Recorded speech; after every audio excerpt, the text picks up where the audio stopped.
Welcome to Fort Knox. Inside here is a pamphlet that has a map of the interior of the fort. There is also a representation of our interpretive panels. We have tour guides on duty daily in period clothing.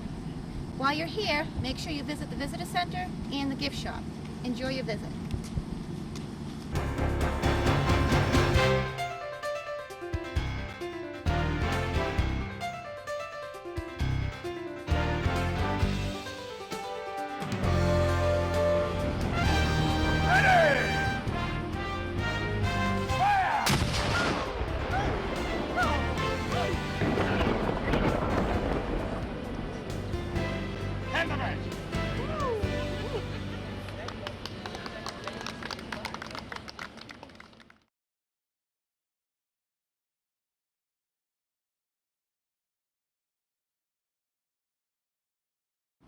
Way up the river there, about 2.5 miles, or a mile and a half.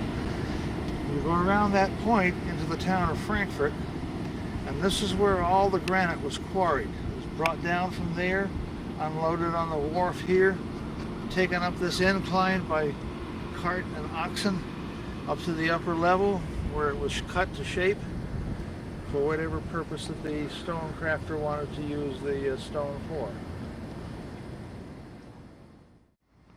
We're standing now in front of the fort behind this rather immense retaining wall. This was part of the first construction for the fort, where this had to be all built prior to the actual fort up there being built. This retaining wall down here along the waterfront, as well as the wharves that you see down over there, was all part of the initial construction, including Battery A over there and Battery B behind us. People want to know why the fort was built. Well, back during the War of 1812, the British were here in the area, and they had actually taken over a couple towns. By 1839, Bangor had become a lumber capital for the world, and the people in the region were worried that the British, who were still here in the area, would take their ships and take over some more towns, and they would lose the profits that they would just not recognize. So they convinced the government that they needed to build a fort here to protect along the Penobscot River. First thing they did was in 1844, they cleared the land, and it took them 7 years to clear the land. They had to move a lot of earth and a lot of rock. The granite that's used for the fort is quarried up in Mount Waldo, which is about 5 miles up the river. And they floated it down on some barges, and they emptied them down here along the riverfront. They have special carts they call gallimanders, and these gallimanders were fashioned in such a way that they can use there was a sling, and the granite blocks would be carried up using oxen and horses. And these granite blocks weigh about 150 pounds a cubic foot, so they're very, very heavy. As I said, it took them 7 years just to clear the land before they even started building the fort. This is called Battery B. The cannon that's laying on its side is all that's left of the 15-inch Rodman cannon. The chassis and the carriage are long gone, but that barrel alone weighs about 50,000 pounds. The cannonballs that shoot from that cannon weigh between 350 and 450 pounds.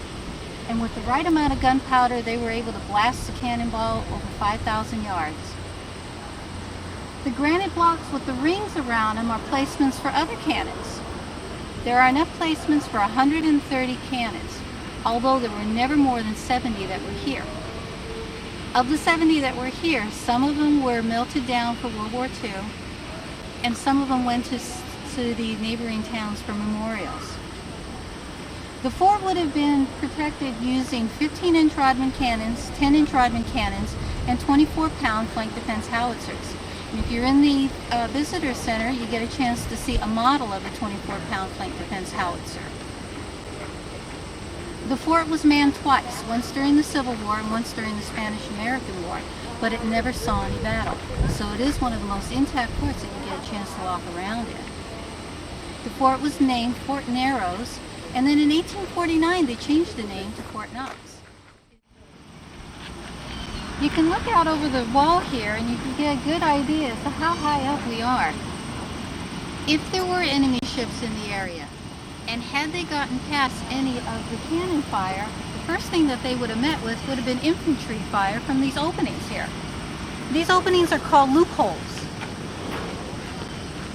And you'll notice that up in the granite blocks themselves, there are holes. A lot of times kids when I do tours for the school kids, they think that those are bullet holes, but they're not. Those holes were put in each block on purpose. There are 4 holes on all 4 sides. And they would use giant ice tongs that they called dogs. And they would plug them into the holes, and that's how they would lift them with cranes and pulleys and hoists and such to move them into position. There are shutters that you see there. Those shutters are called Totten shutters, and they're named after the gentleman who invented them. And the way they work, the cannon would protrude from the embrasure about 2 feet. The cannon would fire, would recoil back inside, and those shutters would automatically close.